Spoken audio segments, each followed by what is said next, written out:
Yes mbaniza kade kano mwasibye mutya muri mutya ngena kubasaba mu subscribing ate munyigene kale bagita Faadi TV iyoji mbati mudeka bali Saudi Arabia na mubasinza mu gwanga elia Oman nembebaza nembagamba nti muri bakabinyo mwala wa Pastor Bugingo omuto uyo guyafula mwala we mwala Grace kandi Pastor Bugingo agamba onange yafuka mwala wange Pastor Bugingo yabuli nangalo kubanga ye kubirendulu eri abamateeka agamba nti tebamubereddewo nti bafevalinga nnyo Teddy Bugingo okumulemesa okubanga alaba ku baana be agamba nti abamateeka nabo bakozi kyamaanyi okwagala okumublockinga bageza kubanga bamublockinga obutameetinga baana be Pastor Bugingo alumiriza abamateeka naye ate nze ngamba nti abamateeka just bageza kubanga akolaki bamunyambako naye ate Pastor Bugingo yagamba nti bamulemesa abamateeka bagamba nti amunnange tulina kulemesa ffe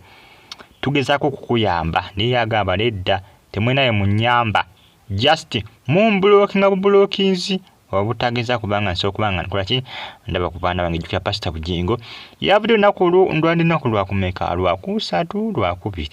naye kubira omulanga ngagamba nti munnange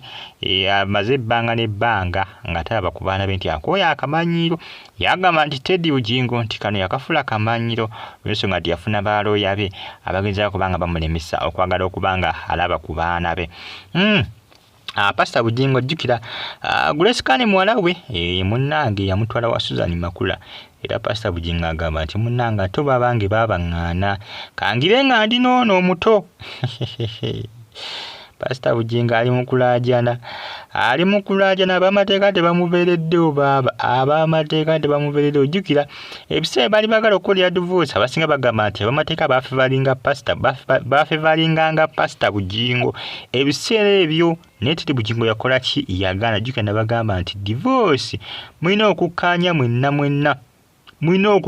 mwenna okukola divorce okukola divorce annulment bwembate mukkiriziganyeza mwenna teyinza kuyitamu process eba blocked teyinza kuyitamu amateeka oba omulamuzi abatanange janza kikolamu ekyo kubanga mbate muteeseganyizza divorce teyetaga kaka divorce tebagikaka Teddy yagigana divorce n'abaana Pastor Bugingo agamba nti n'abaana Teddy amulemesezza okubanga abalaba myaka kati gitambuliridde waliwo lino erirenzi lino erito baby erito eryo Pastor Bugingo agamba nti eryana liri baby lyerite lirenze bukyanga baawukananga emyaka giyiseewo taddanga mukubako kyamulubaali taddanga namuwadde jukira mu Uganda amateeka olusi gafevalinga nnyo abakyala era Pastor Bugingo alina okukimanya ekyo mu Uganda wana amateeka gafevalinga nnyo abakyala kiringa n'emmanga g'abazungu olusi abakyala be bawasa n'abasajja olusi amateeka gamanyi n'okusawo ne gagamba omusajja ave mu nnyumba agirekere omukazi agendi atitenkanye zanya gwe n'okuzanya mu Uganda amateeka gafevalinga nnyo abakyala era Pastor Bugingo alina okukimanya ekyo bw'atakitegeere bijja kuba biganye ebyokulaba ku baana be ni bwana abakitegedde bulungi amateeka gafevalinga nnyo abakyala ag'e Uganda awo kijja kumutambulira kiriya ni bw'asubira nti alowooza nti amateeka agenda kunyigiza Teddy Bugingo nti asobola okubanga amukkiriza okulaba abaana kizibu banakuteesa naye byakuteeseganya Pastor Bugingo bwana bakimuleme okutegeera ekyo kaweddemu akake omutondoozi omulengira yokati yafuka muwala wa Pastor Rosas Bugingo era nga babadde ku luseedi negenda kutambula ndowooza mpaka ndowooza nga ku Independence Day ndowooza wegenda okubanga ekomekkerezebwa Pastor Bugingo yategese baswamuzi overnight ennaku zino ndowooza omulengera omuto yabaddeyo ne Grace kandi babaddeyo omwana Pastor Bugingo agamba nti ono yafuuka muwala wange ate babange bakola ki babanemesa okubanga mbalaba Pastor Bugingo yeekwasa b'amateeka agamba nti bamulemesezza nti beekubana ne Teddy Bugingo balooya n'abalamuzi nti beekubana ne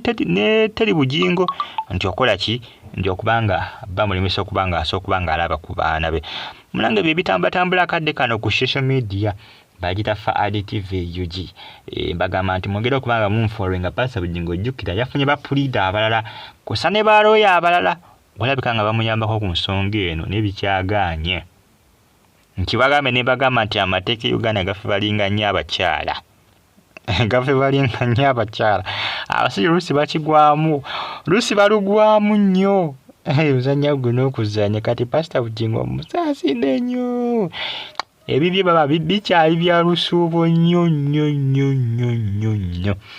Singa badde Pastor Bugingo ye mukyala nga Teddy Bugingo ye musajja yali badde yalabadde abaana dda.